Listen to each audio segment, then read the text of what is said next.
Hi, I'm Carolyn. I'm a cat groomer. I specialize in grooming cats in people's homes, actually. I don't have a salon. Having a salon is pretty nice because then you have full control of your environment. Everything's set up the way you like it. When you go to people's homes, you don't know what you're walking into. A lot of times, you don't know how they have their sink, what kind of water pressure they have. Um, Sometimes, what to. It's all, it's all like unpredictable. You don't really know what you're walking into. So you have to, as a cat groomer, I try to control as much of this process as possible. When we have a cat that's terrified of baths, we don't want to put him in the sink and turn on water. And I don't like holding them down and forcing them in there. I don't like that at all. And I certainly um, know that the owners don't like seeing that either. So we try to find ways to get the cat through it without cheating them from the bath. The bath is super important. Greasy cats get mats. They get mats and they get gross and they walk in and out of their litter box. They have saliva and dander on them. If you want the kind of home people walk into and they don't start sneezing like crazy, it's nice to have your cats clean, honestly. And I'm talking about a real bath. I'm not talking about like some like dry shampoo nonsense. No, a real bath with real water and real soap. But what do you do when you have a cat who's scared of the bath? You do your best, right? So what we do is like, say this is a real scaredy cat who's terrified of the bath, right? So what we do is this. This is how we trick them. We got to get like through trial and error. We learned that we have to sometimes get sneaky with cats. We have to like come up with like ways to bathe them without them necessarily knowing that that's what's happening. So we like to spray the room with pheromones, play some like soft kitty melodies.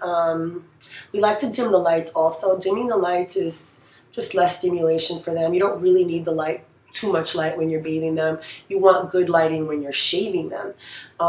That's really important because you don't want an injury, but you want to take down the, you know, you want to bring down the stimulation. So dimming the lights is nice. The less people in the room, the better. However, I always like it when the owner is present. The presence of the owner really can be good for the cat. I like to place again a happy hoodie on the cat. This is just a headband. So when I set up the bath, this is what I do. Obviously, I'm not going to leave a moving camera. I have assistants. So what we do is that we've got this little situation here. Erica and I have been coming up with ideas. And let me tell you something. I want to tell you something right now. I want to be very clear that you're seeing me do something. You're seeing me do one of several of our cat bathing methods because no cat is the same, no home is the same, no owner is the same. It's not one size fits all. So, but one way or the other, we get your cat clean. But I want to tell you that what you're seeing here is something that we came up with, and I want to put that out there before some online cat grooming school ever slides it into their curriculum. Know that you saw it here first. Through trial and error, grooming cats all over New York City, Erica and I have come up with a lot of cool little tricks. So we have this little mat here. It's like it's amazing. It's canvas on the outside. It's fabric on the inside.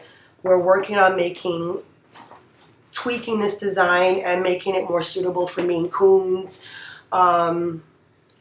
Different lengths for kittens. Just different things that we're coming up with. I'm always coming up with ideas. So you take a towel and you put it in here like this. You see?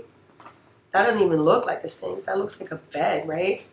Nice. Nice and dry, nice and cool, nice and dry.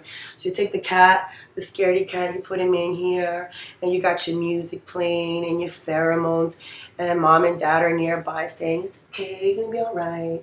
And then you take a towel like this.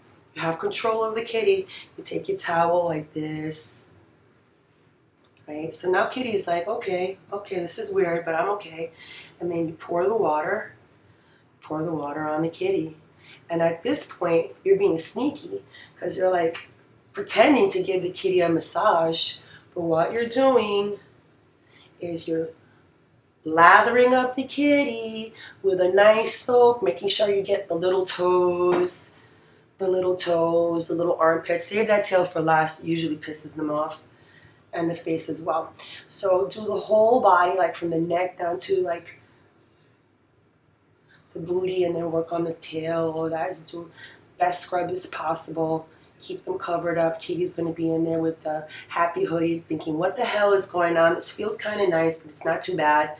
And then once you're sure that you've got your nice lather going, the water is not going to drip anywhere, because as you fill this up with water, you're pulling it up, so it's creating like a little tub effect here. So you're not wrecking people's homes. I've done that too. So you do the best you can. If you have to pour water over the towel, you pour that water over the towel. You do the best you can. And then with a scaredy cat, you really don't want to do this by yourself, honestly. Like this is, I'm not even telling you to do this. I'm just showing you how Erica and I do it. So if you have an idea what to expect, you know. But it's your cat, you know, you decide your safety, your cat's safety, you know, you want to be safe, but I don't want to tell you what to do either. It's your cat. So, all right. So when you have the cat all lathered up, put him in here real quick and pour all the water, pour all the water. Get it all off the kitty. Remember, it's going to get off really fast because you're using a product that rinses off fast. This is not a time to go busting out like the best conditioners and all of that fun stuff. No. Kitties who are terrified of the bath, kitties who are terrified of the bath can't handle all that. So there, the bath's done. And then you continue with what you got to do. But this is one of the ways that we do it, without subjecting them to the scary sink. We don't use the tub. The tub is too big, too scary, too much, I think, acoustics in there.